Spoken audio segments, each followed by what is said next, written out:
What's up everyone, Andrew Baena here, and on today's video I'm going to be demoing the most expensive 8-string guitar I have ever owned in my life. So first and foremost, in case you missed the unboxing video, I owe a massive thank you to Sweetwater for sending this guitar over to me. I still can't quite believe that they sent it over.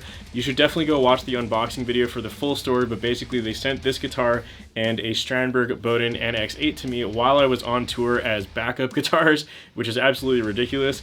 I kind of asked for this one as a joke, thinking they would say no because it's one of the most expensive guitars on their website, but to my surprise they said yes, and now I own it, and I can't believe it. So if you're somehow unfamiliar with Sweetwater, they're basically one of the largest online music retailers where you can get pretty much anything you can possibly think of, not just guitars, amps, pedals, other instruments, whatever those are. I don't know what there is besides guitar, but you get my point. So yeah, pretty much any music gear you can possibly think of, you can probably find it over on Sweetwater's site. The link to this guitar on Sweetwater's website is going to be linked in the pinned comment and the description below.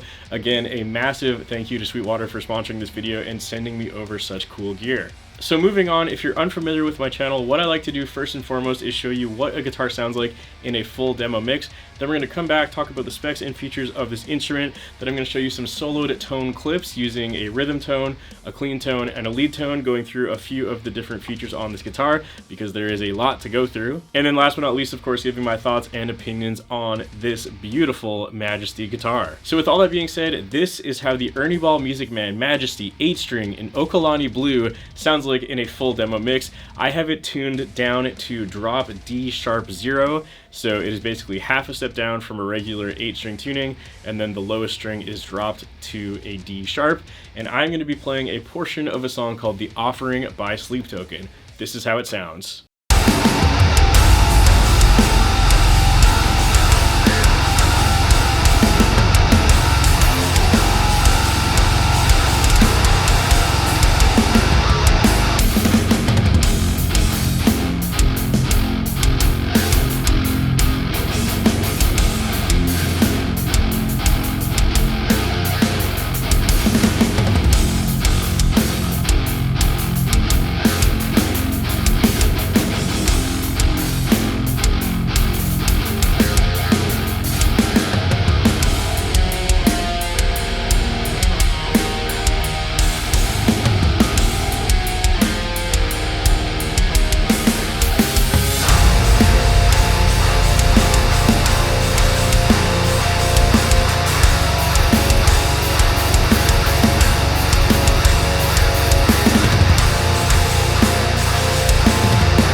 Okay, so now that you've heard how the Majesty sounds in a full demo mix, we are going to talk about the specs and features of this instrument. So first and foremost, obviously it has that giant shield inlay, which is basically a big piece of flame maple right there in that beautiful Okolani blue finish. And surrounding that big shield or shovel or whatever you want to call it, we have mahogany wings on the body. It has a beautiful high gloss polyester finish, which actually sparkles When you look at it, it's very hard to get on camera, but you can see it a little bit there.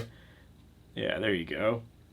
Sparkles blue to match the flame maple portion. Moving on to the back of the guitar, as you can see, it's a bit of a fingerprint magnet because of that high gloss finish, but we have a Honduran mahogany neck. This one has a neck through construction, as you can see there. And going back to the front of the fretboard, we have an ebony fretboard with these shield inlays, as you can see there, and of course the Majesty logo on the first fret. Since this is an 8-string guitar, as you may have noticed, it is a fan fret instrument, which has a 25.5-inch scale on the high E string and a 27-inch scale on the low F sharp string, or whatever you tune it to. As for the hardware and electronics, it has this giant bridge piece right here, which is signature to the Majesty series. This one has solid steel saddles, which actually also have a piezo or piezo, I don't know how to pronounce it, I'm not a scientist, but a piezo system in those bridge saddles. And on the back of the headstock, we have Schaller locking tuners. Moving on to the electronics, we have two DiMarzio pickups, which are the Dreamcatcher and Rainmaker pickup. These pickups sound absolutely awesome, and they might be some of my new favorite 8-string pickups, just saying. Moving on to the electronics, we have a volume, a tone, and a piezo volume knob as well. And then we have a 3-way pickup selector over there. Also, for these knobs, the volume is a push-push to activate a 10 decibel boost, and the tone is a coil split when you push-push that as well. And last but not least, on the top horn right here, you have a 3-way piezo magnet toggle switch, which goes like that. So that pretty much covers it for the specs and features of this instrument. Now I'm going to show you how it sounds by itself, starting off with a heavy rhythm tone, and it sounds like this.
Okay, so that pretty much covers it. The only thing left to do is talk about my thoughts and opinions on this instrument. Now, first and foremost, like I said at the beginning, this is the most expensive 8-string guitar that I have ever owned in my life, including being a little bit more expensive than my custom Aristides 8-string. So I know for some people, ordering a stock 8-string when you have the money to get something custom can be a little bit of a tough pill to swallow, but in my opinion there really is nothing else like the Majesty out there. It's a very unique body style that is very hard to explain how cool it feels when you play.